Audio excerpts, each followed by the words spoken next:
हवा महल।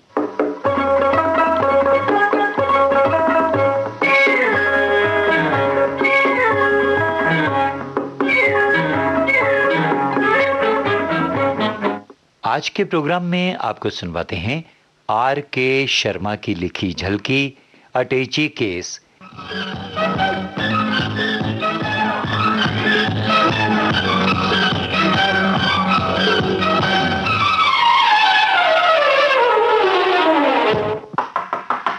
धनिया, ओ धनिया, लो बस अब रात भर खटखटाए जाओ। मजाल है जो तुम्हारे नौकर के कान पर जूं भी रेंग जाए। उफ़्फ़ो, इसे तो सूरज छिपते ही नींद आ जाती है। शायद बेचारा रसोई में बैठा होगा, आवाज वहां तक पहुंचती ही नहीं। तो क्या ढोल पीटूं? पड़ोसी तक तो जा गए मगर उसे आवाज नहीं पहुंची। लो अब तुम ही खुलवाओ दरवाजा। धनिया, ओ धनिया।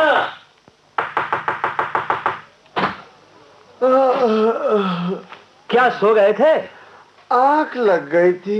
मैंने कहा ना, कुंभकर्ण का अवतार है। अरे भाई धनिया, एक गिलास पानी जरा। अच्छा बाबूजी। धनिया, 2 गिलास लेते आना। जी बीबी जी।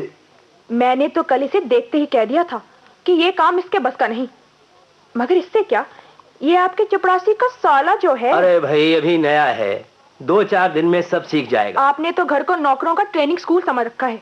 मुझसे सिर नहीं खपाया जाता। ऐसे नौकरों से तो मैं बिना नौकर भली।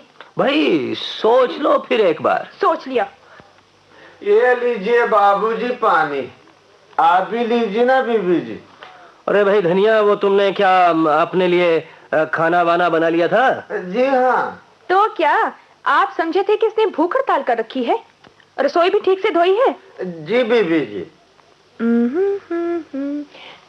ओह गॉड, अब चप्पल नहीं मिलेगी। अरे तुमसे कई दफा कहा है कि मेरी चप्पल चारपाई के नीचे रखा कर। ये रही बीबी जी। अब जा, मेरा मुंह क्या देख रहा है? सुन, पीछे का दरवाजा अच्छी तरह से लगाकर सोना। अरे ये टैची केस किसका है? धनिया, ओ धनिया। आया बीबी जी। सुन, पीछे कोई आया था क्या? जी हाँ। कौन था? कोई आदमी था। ओह गॉड, आदमी नहीं तो क्या जानवर होगा। ये टैची क्या उसी का है? जी हाँ। तुमने नाम नहीं पूछा? जी नहीं। क्या वो वापस आएगा? जी हाँ। उसने और कुछ नहीं कहा? जी नहीं। जी हाँ, जी नहीं। ओह गॉड, तो तुझे कैसे मालूम कि वो फिर वापस आएगा? वो कह गए थे कि आधे घंटे में वापस आऊंगा। आधे घंटे में वापस आऊंगा? अजय सुनते हो? क्या है? कोई आया था। अरे भाई आया होगा। ये टैची केस छोड़ गया है। आपके इस लाडले ने उसका नाम तक नहीं पूछा। तो क्या हुआ, जिसकी होगी अपने आप आएगा। मैं तो चला लेटने। नींद आ रही है मुझे तो। हाँ ठीक है, तुम्हें क्या, आधी रात को खाना तो मुझे ही बनाना पड़ेगा ना। तुम तो रजाई में बैठकर हुक्म चला दोगे। हाँ तो दुनिया, उस आदमी का हुलिया ही बता। बीबी जी, हुलिया तो था ही नहीं उसके पास। सुना तुमने? मतलब ये है कि अटैची केस वाला लंबा था, मोटा था, छोटा था, पतला था, गोरा था, काला था, वगैरह वगैरह। क्या था वो? जी हाँ, जी हाँ। जी हाँ, जी हाँ क्या? अरे कैसे कपड़े पहने हुए था? बाबूजी जैसे, कोट पतलून। बस बस। अरे अटैची तो देखो, इस पर तो नाम भी नहीं लिखा हुआ। अच्छा वो गोरा था या काला? जूता काला था और जूता नहीं गधे, उसका मुंह। थे तो वो गोरे, भालू जैसे भारी बदन के। अरे भाई लंबे थे या छोटे? लंबे थे। मूछें थी? जी हाँ। कैसी मूछें थी? वो जो सुबह आप अंग्रेजी दातुन करते हैं, बिल्कुल वैसी। टूथब्रश जैसी? जी हाँ, वो टूथब्रश। कुछ जल्दी जल्दी बात करते थे? जी हाँ। लो, ये तो तुम्हारा ही भाई था। जी हाँ, बेबी जी से उसकी शक्ल मिलती थी।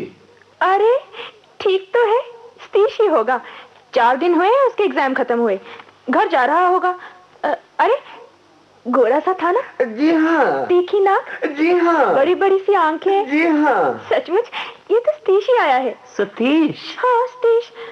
ये तो उसकी पुरानी आदत है, आने से पहले कभी चिट्ठी नहीं डालता। 8 बजे की गाड़ी से आया होगा। वो तो चला कहाँ गया? घर पर तो हम थे नहीं, यहीं कहीं गया होगा। बस अभी आता ही होगा। धनिया, ओ धनिया, अरे सुन, तुझसे उन्होंने कुछ कहा नहीं? बस यही कि आधे घंटे में आता हूँ। अरे तुमने बैठने को नहीं कहा क्या? कहने ही नहीं दिया, झट आए और पट चले गए। खाने को भी नहीं पूछा? जी नहीं। अजी सुनते हो, वो इतना सफर तय करके आया और उससे ये भी नहीं हुआ कि चाय वगैरह ही पूछ ले। अरे सतीश तो अपना ही है, अभी आया जाता है, कर लेना मन भर खातिर उसकी। वो कौन सा रोज रोज आता है, पर इसे तो देखो, इसने तो इज्जत ही मिट्टी में मिला दी। अरे वो तो सतीश था, घर आए पर आए आदमी को तो झूठ मूठ में ही चाय पूछ लेते हैं। अरे बाबा छोड़ो भी ना। मुझे क्या, ये किसी दिन तुम्हारा ही नाम रोशन करेगा। अजी मैं पूछती हूँ कि अगर तुम्हारे दफ्तर का कोई आदमी होता तो? ओफो, न जाने कहां से जंगली पकड़ लाते हो। देखो धनिया, अगर कोई घर आए और हम लोग घर पर ना हो तो आने वाले का नाम वगैरह पूछ लिया कर। बस हो गई अब ट्रेनिंग शुरू। अरे अब खड़ा क्या देखता है, जा जल्दी से प्याज लहसुन काट, मैं अभी कपड़े बदल कर खाना बनाती हूँ। सुनो। क्या है? अरे यूं नहीं, यहाँ आओ, 10 बज चले हैं, अब खाना क्या बनाओगी? 10 मिनट में खाना बन जाएगा। सुबह 7 बजे गाड़ी में चढ़ा होगा, दोपहर भी बेचारे ने गाड़ी में ही गुजारी। मेरी बात मानो तो यही कि उसे बिना खिलाए ही। अरे अरे अरे, ये कैसे हो सकता है? सारी खुदाई एक तरफ और बस रहने दो। मेरा मतलब है कि सुबह के 2 अंडे पड़े होंगे, डबल रोटी मक्खन भी है। इस समय तो चाय और आमलेट वगैरह ही बना दो। सुबह जितना जी चाहे पकवान बना लेना। तुम बैठे रहो जी आराम से, मैं सब कुछ कर लूंगी खुद ही। भाई मैं तो तुम्हारे आराम के लिए कह रहा था, तुम थक गई होगी। थकना कैसा, टैक्सी में गए और टैक्सी में आए। अच्छा, जो मर्जी हो करो, मैं चला लेटने। धनिया। जी बीबी जी। सुन, आलू मुझे दे जा, मैं छीलती हूँ। जी। अजी सुनते हो? क्या है?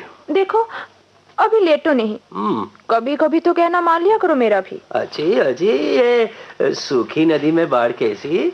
देखो जब तुम जालंधर जाते हो तो सतीश भी तो तुम्हारे आगे पीछे घूमता रहता है। तो अब क्या हुक्म है?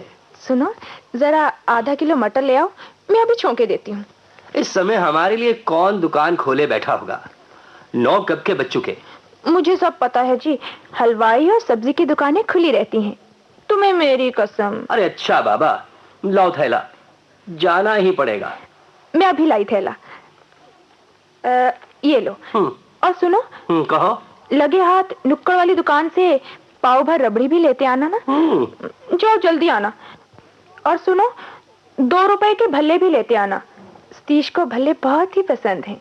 भाई वो क्या कहते हैं कि मेरे पास तो सिर्फ 10 का नोट है। लो, और याद आया, सुबह की चाय के लिए कुछ नमकीन भी तो चाहिए ना, दाल मोठ और थोड़े से भुने हुए काजू लेते आना। अरे भैया, पैसे भी दोगी? पैसे मेज पोश के नीचे रखे हैं, ले जाओ। और याद कर लो, कुछ रह ना जाए। मैंने कहा घर पर ही हलवाई ना बिठा दूं। तुम्हें तो मजाक सूझ रहा है। धनिया, अरे ओ धनिया। आया बीबी जी। अरे कभी बाबूजी भी कह दिया कर। देख, ये अटैची केस अंदर रख दे, गुलदस्ते की तरह क्या मेज पर सजा रखा है। अरे ये चिट्ठी क्या आ जाइए? जी हाँ, ये तो मैं बताना ही भूल गया था। शंकर भैया। अरे सुनती हो? अभी यहीं खड़े हो क्या? अरे रमेश भैया की चिट्ठी आई है, आकर पढ़ लेना। उन्होंने लिखा है आज आ रहे हैं। क्या कहा? अब समझा, वो अटैची केस वाले भैया ही हैं। धनिया, अरे ओ धनिया। जी बाबूजी। अरे उनके बाल उड़े हुए थे। हाँ बाबूजी, बाल कुछ कम ही थे और ऐनक भी लगाए हुए थे। बस ठीक है, भैया ही होंगे। कितना बुद्धू है, यूं ही मुझे परेशान किया। मैं पहले ही कह रही थी कि तुम्हारा ही कोई होगा रिश्तेदार, रोज आए तीसरे दिन कोई ना कोई आ जाता है। लो, ये तो भैया ही निकले। अच्छा, मैं बाजार हुआ हूँ, तुम तब तक प्याज वगैरह काटो। है हाँ, जल्दी जल्दी। सुनो। क्या है? यूं नहीं, जरा यहाँ आओ, मैं बताऊं, अब इतनी रात में कहाँ जाओगे जी? बस मैं आमलेट ही बना देती हूँ, ठीक है? देखो सरोज, भैया भी तो सुबह से गाड़ी में चढ़े होंगे और दोपहर भी गाड़ी में ही काटी होगी। 10 मिनट में तो खाना बन जाएगा। 10 मिनट में कहाँ बनता है जी खाना? अच्छा यूं करो, तुम रोटी ही पका दो, मैं सब्जी होटल से ले आता हूँ और सुबह की चाय के लिए कुछ नमकीन, काजू वगैरह वगैरह। मैं तो चली लेटने, जो जी में आए करो। मैं तो थक गई हूँ। अरे भाई थकावट कैसी, टैक्सी में गई, टैक्सी में आई। मेरा तो दर्द से सर फटा जा रहा है भाई, मैं तो चली लेटने। अभी तो अच्छी भली थी। अच्छा भाई सरोज, मेरे एक सवाल का जवाब दो। पूछिए। क्या मैंने कभी तुम्हारे माँ बाप की शान में कुछ कहा है? नहीं। मैंने कभी तुम्हारे भाई बहन के आने पर त्योरियां चढ़ाई हैं? नहीं। कभी मैंने उनकी खातिर में कोई कमी की है? नहीं। तो कभी मैंने तुम्हें उनके लिए कुछ करने से रोका है? नहीं। नहीं नहीं, फिर भैया के आने से तुम्हारे सिर में दर्द क्यों होता है? अच्छा, अब क्या मैं आपसे कुछ पूछ सकती हूँ? हाँ हाँ पूछो। मेरे भाई या बहन ने कभी तुम्हारा निरादर किया है? नहीं। कभी उन्होंने तुम्हारी खातिर में कमी की है? नहीं। उन्होंने कभी तुम्हारी बात टाली है क्या? अरे नहीं नहीं, बिल्कुल नहीं। पर तुम्हारे रिश्तेदार तो मेरी 100 बुराई करते हैं, मुझे तो नौकरानी समझते हैं, नौकरानी। तो फिर उनके आने से मेरे सर में दर्द नहीं होगा तो क्या होगा? देखो भाई सरोज, तुम फिजूल की बात कर रही हो। हाँ, अब तो मेरी बातें भी फिजूल लगने लगी। 2-4 दिन आकर भैया और ठहर गए तो शायद मैं भी फिजूल लगूंगी। ये भैया ही थे जिन्होंने हमारा तुम्हारा विवाह करवाया था। विवाह नहीं कराया था, बल्कि फंसाया था। ये तुम्हारे पिताजी ही थे जो रात दिन विवाह के लिए हमारे घर के चक्कर लगाते थे। सुनो, मैं कह देती हूँ, मेरे बाबूजी को कुछ नहीं कहना। बाबूजी तुम्हारे घर कब गए थे? बीमार हुए तो तुम्हारे पिताजी को दवा के लिए बुलाया था, बस 2 इंजेक्शन लगाए और बाबूजी को फुसला लिया। नहीं तो मेरी शादी तो इंजीनियर से हो रही थी। इंजीनियर से? इंजीनियर नहीं, मिस्त्री कहो, मिस्त्री। उस मुंशी का लड़का क्या इंजीनियर बनेगा? तुम्हारे बाबूजी ने वकालत का पूरा फायदा उठाया और न जाने कैसे बहस की कि पिताजी कुछ जवाब ही न दे सके। तुम्हें तो सचमुच मिस्त्री ही मिलना चाहिए था, मिस्त्री। और यहाँ तो जैसे मैं राज गद्दी पर बैठी हूँ। जी नहीं जी नहीं, यहाँ तो तुम कैद खाने में हो, रात दिन चक्की पीसती हो, मैं तुम्हें मारता हूँ, पीटता हूँ, सचमुच तुम बहुत दुखी हो।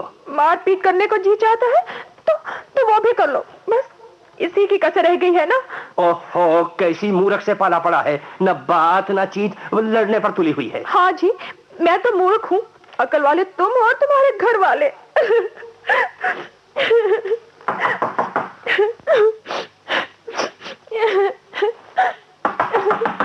देखो भैया आ गए, भगवान के लिए रोना बंद करो, कुछ तो इज्जत का ख्याल करो। हाँ। अरे भाई आया भैया, देखो मैं हाथ जोड़ता हूँ, अब बस करो। हाँ, हाँ, हाँ। अरे अरे नरेंद्र, तुम? नमस्ते भाभी। नमस्ते। मालूम होता है आज समुद्र में ज्वार भाटा आ गया है। कुछ नहीं, बस यूं ही एक वो क्या कहते हैं, तूफान आ गया था। देखना तूफान में कहीं मेरा अटैची केस न बह जाए। अटैची केस? तो क्या ये अटैची केस तुम्हारा है? तो क्या आपकी अटैची केस है? जी हाँ, कुछ नियत में फर्क मालूम होता है। अरे भाई वाह, ये अटैची केस है या एटम बम? अरे भाई यहाँ एक मीटिंग में आया था, मैंने सोचा कहाँ कहाँ अटैची लिए फिरूंगा, इसलिए यहाँ रख गया। धनिया, अरे धनिया, वो अटैची केस ले आ। लाया बाबूजी। ले बाबूजी। चाय नहीं पिएंगे क्या? भाभी आज देर हो रही है, बाहर टैक्सी खड़ी है, फिर कभी आज की कसर निकाल लूंगा। यही थे बाबूजी, यही थे बाबूजी, यही थे। अरे उस वक्त कह रहा था वो उसका हुलिया ही नहीं है, लंबे थे, गोरे थे, क्या कह रहा था उस वक्त? मैंने कहा सरोज, वो अटैची वाला न तुम्हारा भाई न हमारा भाई, फिर काहे की लड़ाई?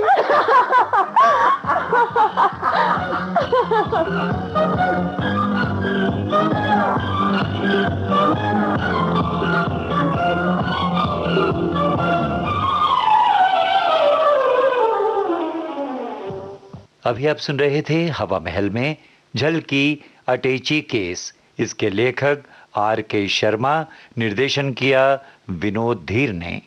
आकाशवाणी के जालंधर केंद्र की प्रस्तुति अभी आप सुन रहे थे।